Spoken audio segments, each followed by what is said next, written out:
그다음에 그 불공정한 법률행위도 잊을만 하면 계속 나오는데 여기 불공정한 법률은 절대로 틀리면 안 되신다는 거. 왜냐 그러면 출제되는 것이 뻔하기 때문에 반드시 맞춰야 되고 먼저 이제 104조 조문도 이제 머릿속에 딱 넣어둬야 되고 불공정한 법률은 무효다. 이 규정은 왜 두고 있는가? 103조하고 좀 관련이 있다는 거죠.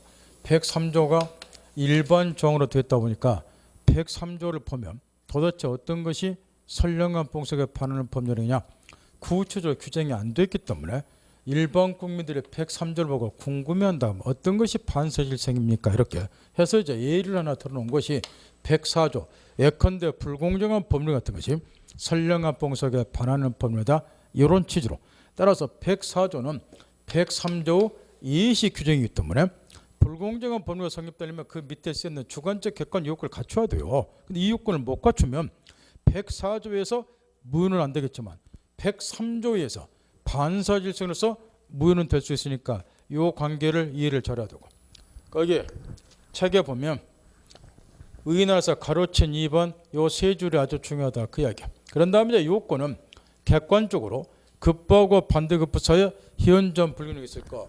불공정한 법률을 뭐 이해하는 거는 제일 쉬우니까 요 토지가 시가 1억짜리다. 근데 얘가 현재 몹시 경제적으로 정신적으로 신체적으로 궁박한 상태에 놓여 있고 이걸 얘가 악용을 해서 단돈 3천만 원에 매매를 했다. 그러면 급부하고 반대급부 사이에 현전 불균형이 있다. 따라서 이걸 유효로 하게 되면 얘가 폭리취하니까 폭리를 규제하기 위해서 104조 불공정한 법률은 무효로 본다. 이런 스토리이기 때문에 객관적으로 급부하고 반대급부 현저한 불균형이 있을 것 몇 배 정도 차이가 나야 되는가 그거는 법에 규정이 없으니까 사회 통념에 따라서 결정하면 되는데 이때 판례에서가 마지막 구절 그 판단할 때는 당사자 주관적 가치가 아닌 거래상의 객관적 가치에서 현저한 불균형 여부를 판단할 때 상식적인 이야기죠. 주관적으로 판단해버리면 항상 자기 물건의 값어치는 높게 평가하죠. 그러고 계산하면 안 되잖아. 그 상식적인 이야기고 법률행위 시를 기준으로 불공정 여부를 판단한다. 최근 판례로서 우측에 논 돌려서요. 그 1번 판례가 여기에 해당되는 건데 요즘에 자주 물어보니까 그거 점검 잘해야 되고 법률행위 시를 기준으로 해서 불공정한 법률 여부를 판단해야 된다. 그 이야기예요. 그 다음 다시 왼쪽에서 가장 많이 물어보는 동그라미 3번 증여고 이유는 원래 불공정한 법률가 무효인가 여부는 바로 이것 때문에 두고 있죠.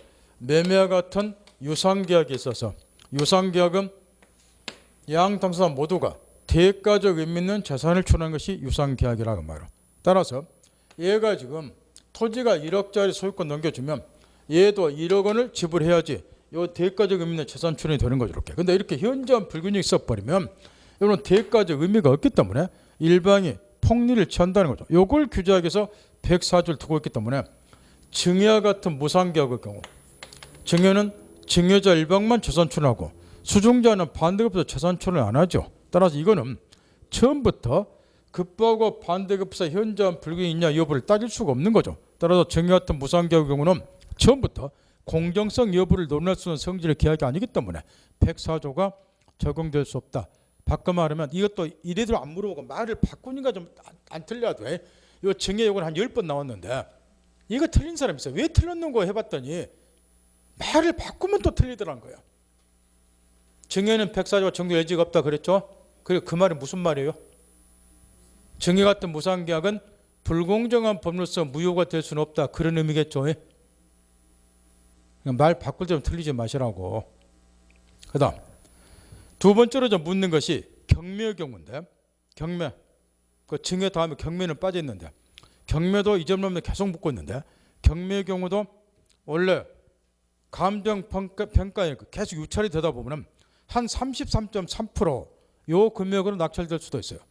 그러나 경매의 경우는 해당 쪽보다 적법 절차에 따라서 경매가 이루어지니까 불공정한 법률가 성립될 여지가 없겠죠. 그 두 개 기억하면 되고 우측에 넘어가서 주관적 요건으로서 궁박 경선을 무경험 상태였을 것 궁박의 개념하고 무경험의 개념 두 개는 시험에 나온 거 점검하라고 신이 담고 점검 딱 하고 그 다음 이 세 개 중에서 세 가지 궁박 경선 무경험 다 갖출 필요는 없죠. 셋 중 하나만 갖추면 되고 그 다음에 대리와 관련해서 이제 이런 것도 상식이니까 시험에서 하도 물어보지만 대륙 공부했으니까 처음에 이런 걸 예를 들어주겠다 이해 못했겠지만 이제는 대립 공부했으니까 상식이잖아요. 외우지 마세요 이런 거는.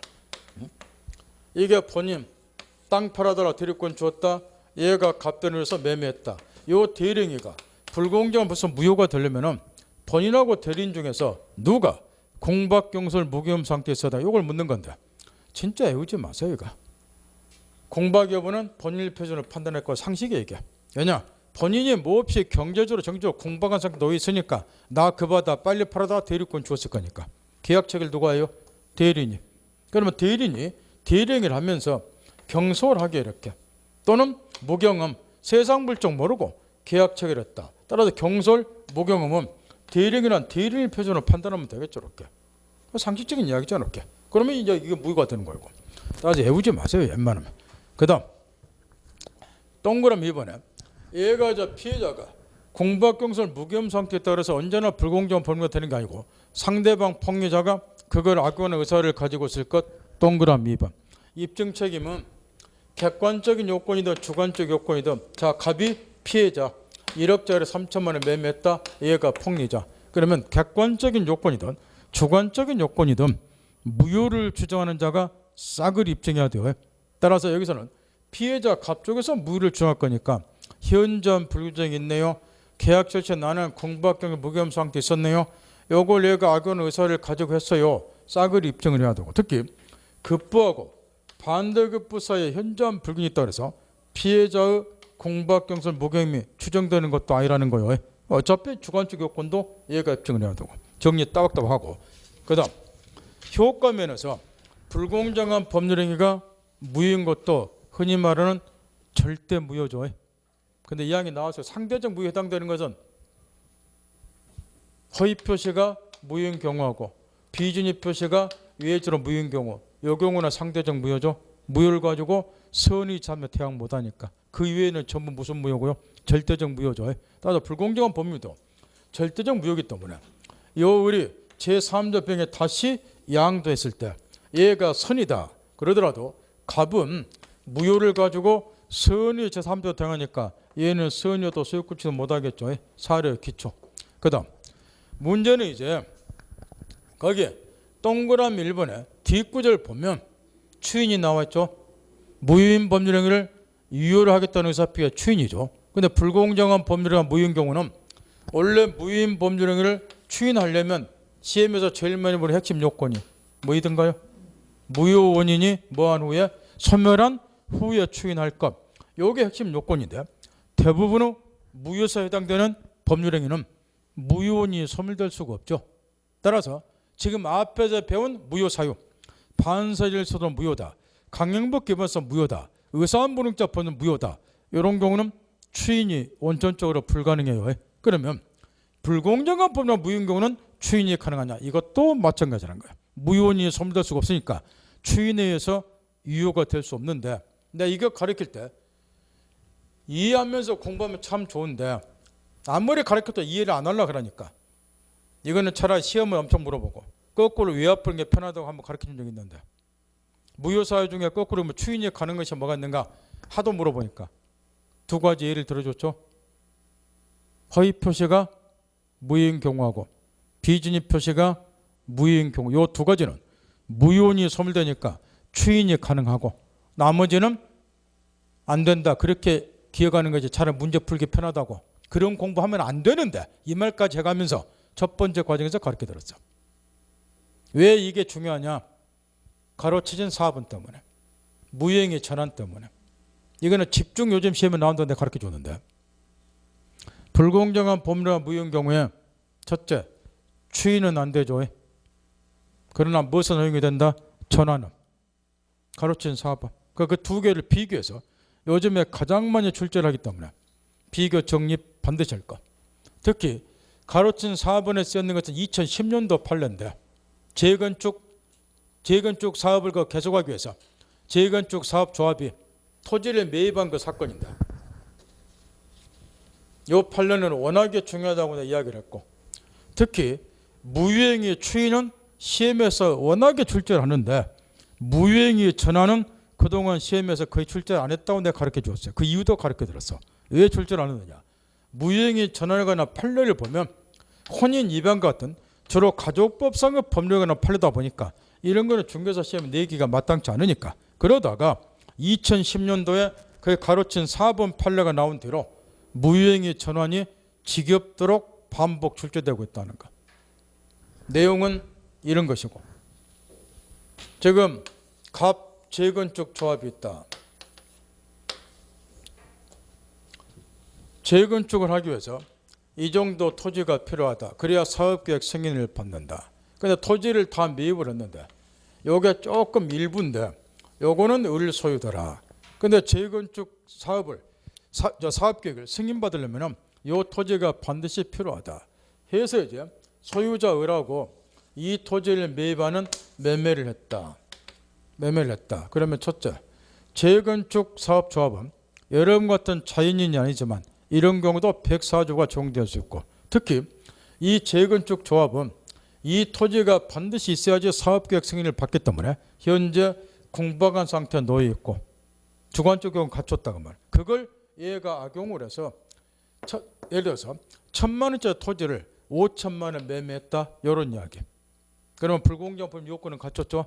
해서 이 사건 관련해서 우리 판례는 주관적 객관 요건 갖췄으니까 이 재건축 사업 공방한 상태를 얘가 악용을 해서 현저하게 불균형하게 매매했으니까 104조서 무효다 이렇게 판결을 선고한 사건인데 문제는 이게 재건축관에서 이해관계들이 많이 있기 때문에 재건축은 그대로 해야 된다는 거죠. 그래서 무효다고 끝내버리면 사업계획 승인을 못 받잖아요. 이거 매입해야 되니까. 그래서 이제 양자를 불러서 법관이 조정을 했고 일부 양보하라고 해서 매매대금을 뭐 했다? 감액을 시킨 거예요. 그래서 감액을 시킨 다음에 이 매매를 무엇으로 했다는 거예요? 유효로 재건축을 해야 되니까. 그래서 이제 이 사건과 관련해서 매매대금을 적정 금액으로 뭐 했다? 감액을 시켜서 당해 매매 계약을 유효로 본 사례라고 말이야. 따라서 이와 관련해서 이제 무효인 불공정한 법상 무효인 저 매매가 매매대금을 적정 금액으로 감액시킴으로써 뭐로 됐으니까 유효로 됐으니까 이런 게 대표적으로 무효행위 전환에 해당이 된다. 그래서 이제 2010년도에 이 사건과 관련해서 불공정한 법률의 무효인 경우도 전환은 허용이 된다. 이렇게 판결이 떨어졌고 이게 떨어진과 동시에 동그라미 1번에 쓰는 추인까지 비교해서 출제를 많이 하니까 추인까지 덩달아서 많이 나오더라. 따라서 마지막 정리 정돈.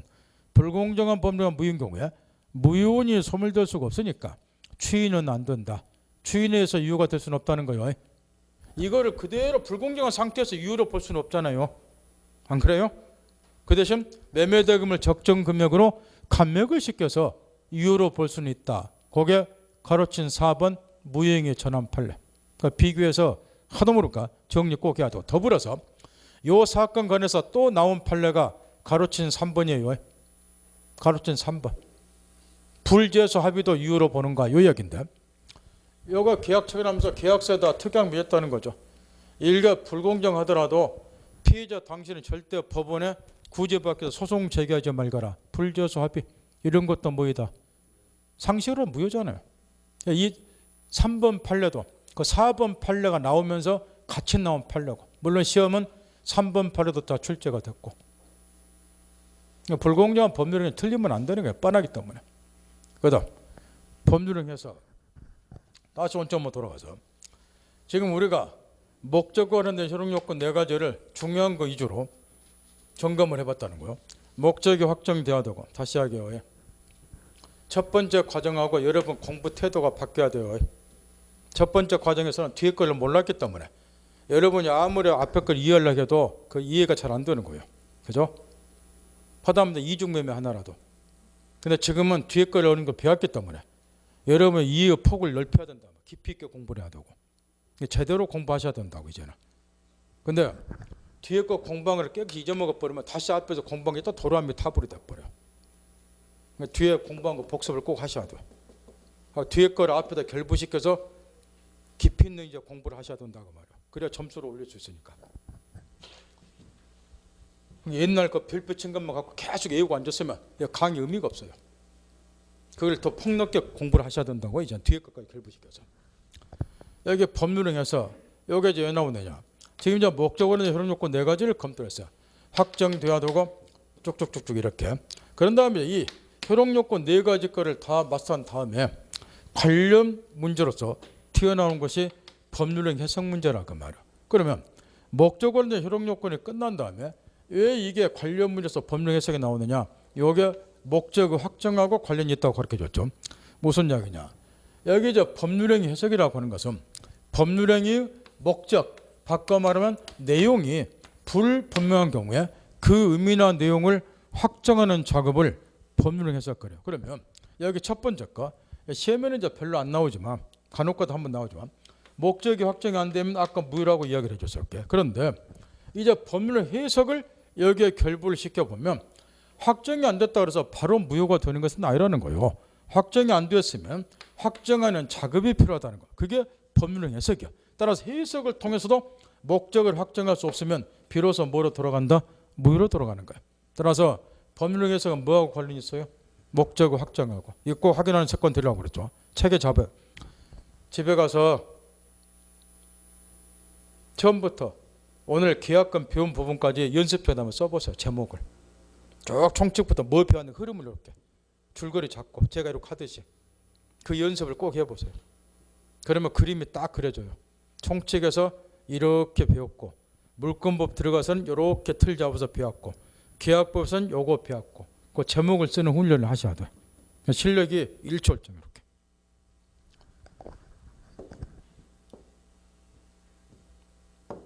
그러면 이제 관련성을 이해했으면 구체적으로 법률행 해석과 관련해서는 자 법률행위는 의사표시를 요소로 성립이 되니까 법률행 해석하는 것은 결국 의사표시를 해석하는 걸 말한다.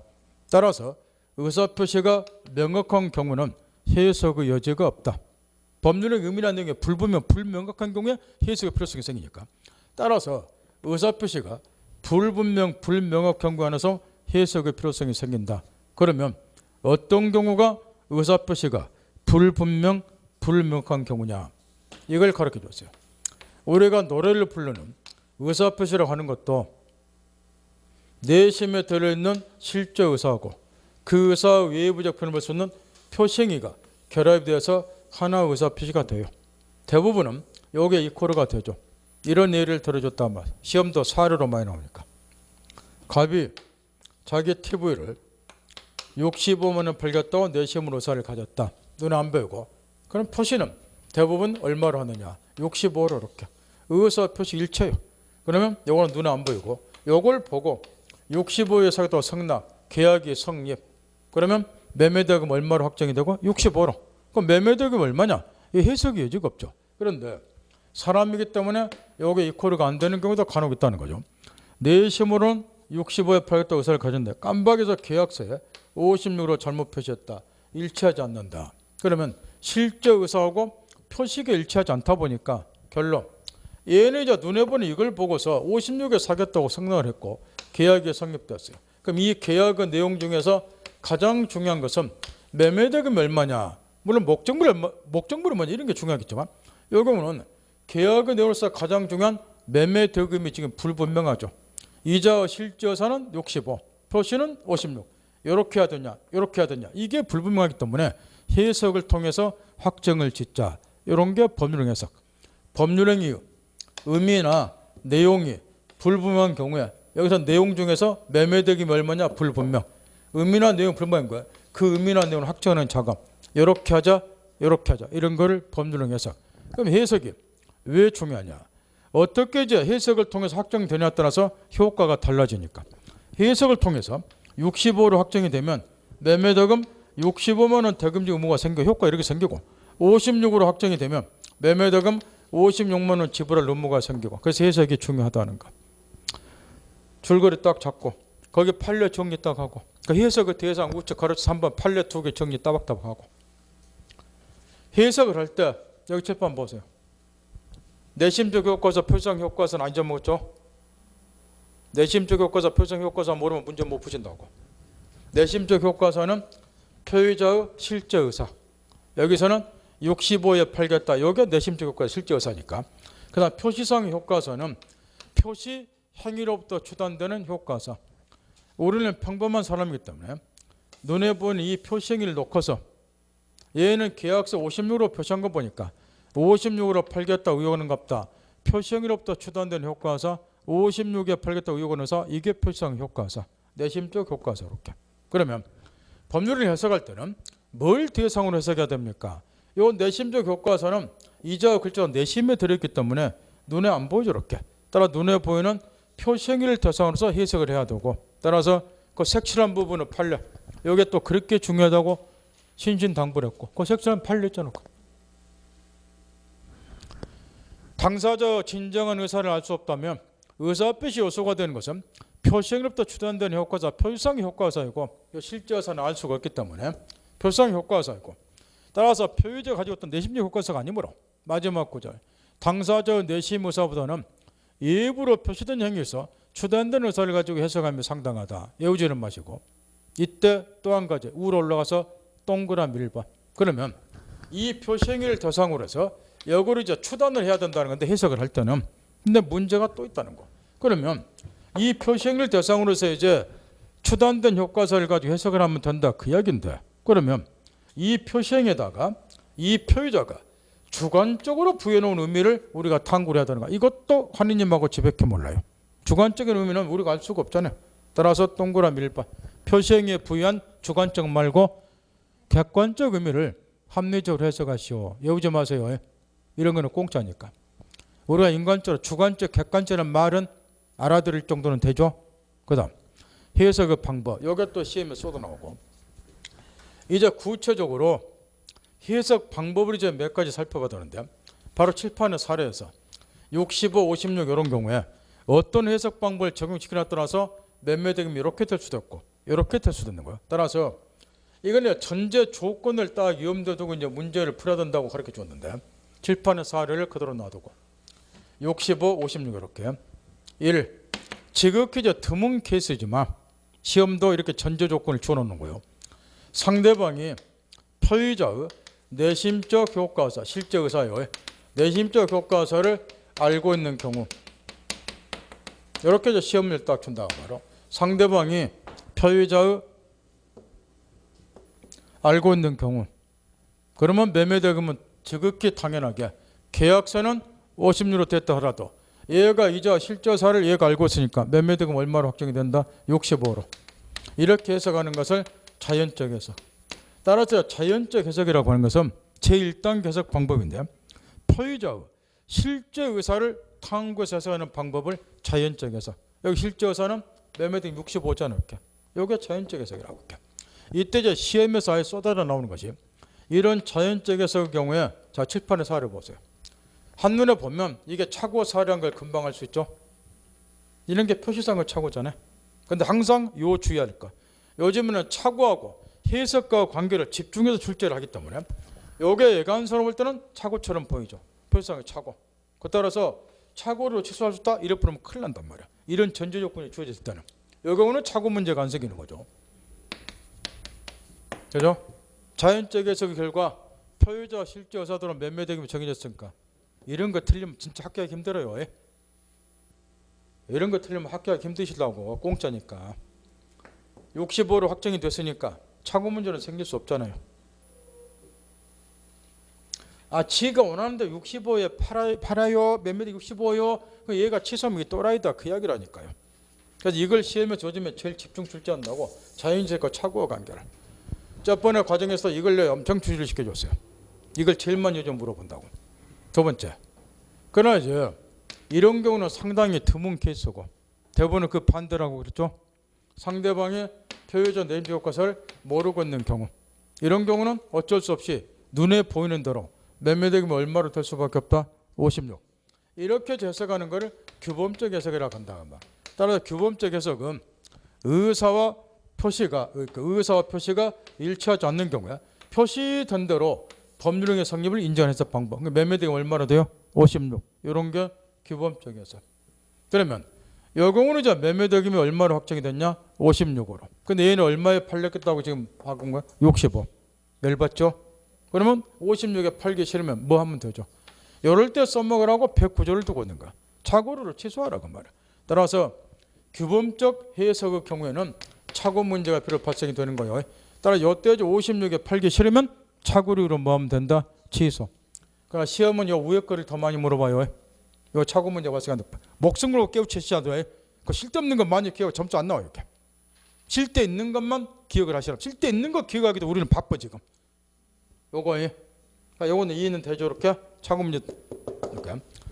그다음에 세 번째 이제 보충적에서 요거는 이제 시험에 거의 낼 일 없고 요 두 개가 주로 나오니까 이 해석 방법도 순서가 있다고 내가 가르쳐 드렸어요.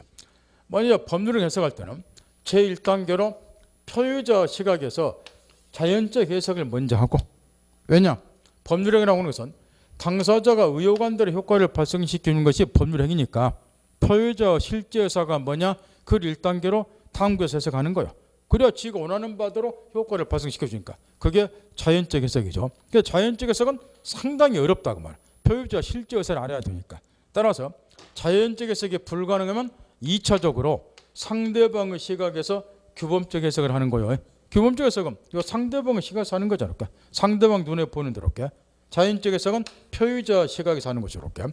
그 다음에 이렇게 이제 1단계 자연적 해석, 2단계 규범적 해석의 결과 계약이 성립이 됐어요. 그럼에도 불구하고 계약의 내용에 흠결, 빠진 부분이 있다. 이때 그 빠진 부분, 흠결된 부분을 해석해서 보충해 넣어라. 그게 3단계 보충적 해석이죠. 주로 이제 계약이 성립된 이후에 이거는 별로 시험에 출제가 안 되고, 이 기본적인 개념을 딱 정리한 다음에 판례, 시험에 쏟아지는 판례, 거기 지금 자연적 해석에서 동그라미 2번이 가장 중요하다 그 이야기라고. 그 예어봐야 말짱황이니까 이해하세요. 이해. 자연적에서는 차고 문제 발생이 안 된다. 그거 이해를 목숨 걸고 하시라고. 그 다음 자연적에서 적용 범위가 이제 판례에서 시험에 쏟아나오니까 상대방이면 단독행위는 당연한 거고, 상대방이면 단독행위는 규범적에서 할 수가 없잖아요. 규범적 해석은 상대방이 있고 상대방 시기에서 하는 거니까. 따라서 상대방이면 단독행위는 표유자 실제를 탐구할 수밖에 없어요. 이런 거 시험에 내는 사람 거의 없고, 문제는 오표시 무효 원칙이죠. 여기에 저 뒤에 보면 판례 하나, 거기에 시험에 10번 넘게 출제된 집중적으로 출제된 판례고, 거기 색칠한 부분 판례 있잖아요. 이것도 이제는 47번 보세요. 이 자연적 해석에 전형적으로 적용되는 모델의 사례가 오표시 무해의 원칙이 적용되는 경우인데, 오표시 무효 원칙은 그대로 뜻풀이하면 오표시는 표시가 잘못됐다 그 이야기니까, 오표시 표시가 잘못되더라도 무해의 원칙 아무런 영향이 없다 그 이야기니까, 이걸 이쁘게 포장하면 당사자의 진위가 일치하게 되면, 진위가 일치가 되면 설사 표시를 잘못 그리치더라도 계약의 성립에는 아무 영향이 없다, 이런 원칙을 말하죠. 그래서 이 원칙이 적용이 되면 자연적 해석이 반사적으로 적용이 된다 그 이야기인데, 우리 판례 사례는 이런 거, 이게 사례 문제도 많이 나오고 말로도 많이 나오고, 각과 우리 X 토지를 본시 매매하기로 합의를 했는데 지번 등에 차고난 말고 함정을 넣죠. 지번 등에 차고 이렇게 해서 옆에 붙어있는 Y 토지를 계약서의 목적물로 잘못 표시했고, 결과 Y 토지에 대해서 매수령이 등기전됐다. 스토는 이런 스토르고, 이 경우에 매매계약의 목적물은 둘 중에 어떤 거냐, 지금 이걸 묻고 있는데, 이 부동산 매매계약의 내용으로서 가장 중요한 것이, 물론 매매도 중요하지만 부동산의 특성상 목적물이 어떤 거냐 더 중요한데, 이거는 목적물이 불분명하죠. 실제 합의한 거 X, 계약서에 표기된 거 Y, 둘 중에 어떤 것이 목적물이 되냐, 이걸 해석을 통해서 확정 지으라는 소리죠. 근데 이 사건 관련해서 우리 판례는 오표시 무효 원칙을 적용시키고 있으니까 당사자 진위는 일치가 되어 있죠. 무슨 토지로? X 토지로.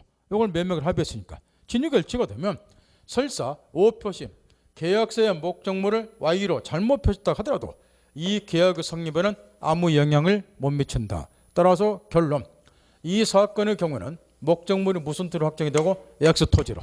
그러니까 무슨 해석이 적용된 거? 자연적 해석. 당사자 실제 의사를 탐구해서 X로 확정 지어줬습니다. 따라서 이제 오표시 무효원칙이 적용이 되면 반사적으로 자연적 해석이 적용된다 이야기고, 그럼 이 사례와 관련해서 하도 물어보니까 먼저 을 앞으로 Y 토지는 등기가 넘어왔다 하더라도 요거는 목적물이니까 이 등기는 원인 무효. 따라서 을은 일단 Y 토지나 소유권 취득 못하고 대신 을은 갑에게 뭐 청구하면 되고, X, 요게 목적물이니까 X 토지에 대해서 이전 등기 청구하면 되고, 그럼에도 불구하고 얘가 Y 토지 등기 가지고 있으니까 꼭 이걸 물어보게 돼 있죠. 제3자에게 Y 토지를 매각했을 때 얘가 Y 토지는 소유권 취득하는가 물어보는 이유는 공신원칙 때문에 부동산의 경우는 공신원칙 인정이 안 되니까 무고료전명의 등기 믿은 자가 보호가 안 되니까 Y 토지는 소유권 취득 못하고 그 다음 직업들을 출제하는 것이 착오 문제고 이 경우에 갑이 착오를 취소할 수 없는가 이런 게 문제가 되는데 묻는 물음에 집원 등의 착오를 해서 이 말이 됐다. 이거는 착오 문제가 발생될 일이 없죠. 자연적 해석과 본래 원하는데 토지가 매매 목적 확정됐으니까 취소하면 또라이잖아. 이렇게. 따라서 착오를 취소한다 이런 거는 있을 수가 없으니까 자연적 해석 정도는 착오 문제는 발생이 안 되니까 그거 좀 조심해야 되고 여기가 기본적인 틀이요. 이제 실력이 좀 쌓이면은 여기다가 물권법에서 배운 지식을 좀 동원해서 사례 푸는 요령도 터득이 하던데 그건 나중에 하기로 하고 일단 이 정도라도 정확히 깨우치더라고요. 그 다음에 규범적 해석과 관련해서는 거기 착오 문제는 발생이 안 된다 이 말은 책에 빠져 있지만 반드시 이해를 해야 되고 그런 다음에 동그라미 2번에서는 디귿번을 주로 물어본다 내가 가르쳐 줬어요. 사례 문제 등으로 상대방의 표의자와 내집 효과사를 알고 있는 경우는 무슨 해석이 적용된다? 아까 가르쳐 준 자연적 해석이 그거 이해하면 되고 그 다음 우측에 넘어가서 판례 관련해서는 거기 2번 판례 요게 지금 2011년 2월 12일이고 요게 시험에서 10번 거의 10번 가까이 총칙에서 심지어 계약법에서 출제된 판례가 점검 잘하고 요게 지금 행위자가 타인의 이름으로 법률을 한 경우 행위자하고 명의인 중 누구를 당사자로 볼 것인가 이에 관한 판례인데 잠깐 집중하세요. 이것도 지금 얘가 지금 판례를 보면 토막을 내놔버렸어요. 이게 판례를 이 나쁜 새끼가죠. 그러니까 이게 문제를 다 풀 수가 없다고 이 판례 갖고는 뒤쪽만 지금 얘가 써놨는데 그 앞쪽이 더 중요한데 내용은 이런 거라고. 왜 이 판례가 중요한가 이제 가르쳐주면 이해할 수 있을 거란 말이야. 대립 공부도 했기 때문에. 지금 이 토지 소유자가 제3자 A 소유 토지예요. 근데 요 갑이라는 애가 이 A 소유 토지에 대해서 을하고 매매한다 치고 그런데 문제는 얘가 자 이 경우에는 매매 계약처는 행위자는 갑이에요. 계약처는 얘가 있으니까 행위자는 A를 말한다고. 그 얘가 자기 명의로 계약처는 게 아니라 예의 이름으로 계약을 처했다 그 말. 그러면 요 예의가 명인이 되겠죠. 이렇게. 그러면 행위자는 갑, 명의는 지 이름으로 매매한 게 아니라 예의 이름으로. 그 명의는 A. 이랬을 경우에 자 이런 말이 여러 번 했어요. 이런 계약공이 나오면 제1순위로 당사자가 누구냐 항상 이걸 따질 줄 알아요. 그 당사자가 눈에 떠서 법률과 달라지니까 2단계는 목적물이 뭐냐. 저번 시에도 가르쳐줬죠. 해지할 때. 그걸 항상 염두 두라고. 그럼 여기서 이제 행위자하고 명인 중에서 누가 계약의 당사자가 됩니까? 요걸 묻고 있다 그 말이에요. 근데 이에 관해서는 제1단계 아까 이런 말이었어요. 해석 방법은 1차적으로 무슨 해석을 하고 자연적에서 불가능한 2차적으로 뭐 하고 규범적에서 요걸 물어보는 판례가 요 판례인데 아자색이 이 아구절을 지금 생략을 해버렸다. 더 중요한 게 지금 빠졌다는 거. 무슨 얘기냐? 요 경우 이제 우리 판례는 행위자하고 상대방 요 두 사람은 일치하는 의사가 있으면 그 일치하는 의사에 따라서 당사자를 확정하라고 말이야. 행위자하고 상대방 일치하는 의사가 있으면. 근데 판례 봐보세요. 일치하는 의사가 없다면 그것부터 써줬죠. 그 2번 판례에 행위자 또는 명의인 중 누구를 계약당사자로 볼 것인가 관해서 행위자와 상대방 의사가 일치하지 아니한 경우는 이렇게 되어 있잖아요. 근데 그 앞에 게가 빠져 있다고. 뭐뭐 알아들어요? 행위자 상대방은 뭐 일치하는 의사가 있으면 일치하는 의사에 따라서 당사자를 확정하는데 이게 자연적 해석 방법이라고 말 이렇게. 그 대신 2단계로 행위자 상대방은 이제 2단계 그게 거기 토막내 써진 거. 일치하는 의사가 있어요 없어요? 없으면 그 이야기지. 그럼 무슨 해석해야 돼요? 규범적 해석. 2단계로. 다시 제1단계 행위자와 상대방은 뭐가 있으면 일치하는 의사가 있으면 일치하는 의사에 따라 당사자 확정이 여기가 무슨 해석이다? 자연적 해석. 근데 일치하는 의사가 없으면 여기서부터 이 새끼 이제 판례를 써놓은 거라 하면 토막내 가지고. 그러면 규범적 해석 해야죠. 규범적 해석은 누구 입장에서 하는 거요? 상대방의 시각에서. 자 읽으세요 이제. 그 판례가 그렇게 되어 있잖아. 상대방 시각 규범적 해석하는 거야 2단계로. 상대방이 뭐라면 합리적인 사람이라면 거기 써 있지 않을까? 상대방 시각 당사자 확정을 하고. 여기가 무슨 해석이다? 규범적 해석. 이해했나요? 그러니까 여기 단계별로 공부해 놓을게. 요게 지금 빠졌다. 시험은 요게 출제가 되는데. 야, 위에 거가. 제 말 알아들어요? 얘는 지금 2단계 것만 써놨잖아요. 이게 일치하는 의사가 없을 때만. 그래서 시험이 1단계가 나온다니까. 일치하는 의사가 있을 때 누구를 당첨 볼 것인가. 일치하는 의사에 따라서. 이해했나요? 그 다음 다시 7번 보세요. 이래 갖고도 문제 못 풀어. 이거는 이제 갖고 놀아야 되는데, 그러면 이런 해석 방법에 따라서 설명드려야 돼요. 명의인이 당사자로 확정될 수도 있고 행위자가 당사자로 확정될 수도 있죠. 근데 이게 중요하다고. 그 판례 필비 백날 쳐보면 문제 못 푸신다고. 여기 명의인이 당사자가 될 수도 있고 행위자가 당사자가 될 수도 있잖아. 이런 해석 방법에 따라서. 그럼 이제 묻는다 말이에요. 여기 행위자가 당사자 되는 경우 시험에 낼까요, 안 낼까요? 낼 일 없잖아. 지가 몇몇 놈이 당사자인데 물어볼 거 없잖아. 문제는 이 해석 방법에 따라서 명의인이 당사자로 확정됐다. 이게 시험에 쏟아 나온다고 말이야. 왜 쏟아 나올 것 같나요? 계약처에는 내가. 근데 지 이름이면 누구 이름으로? A 이름으로. 이 매매는 뭐예요? 이게 대리잖아. 명의인이 당사자로 확정이 되면 여기에 무슨 문제로 돌아간다? 대리. 그래서 이게 대리로 연결해서 시험에 쏟아 나온다. 이 판례가.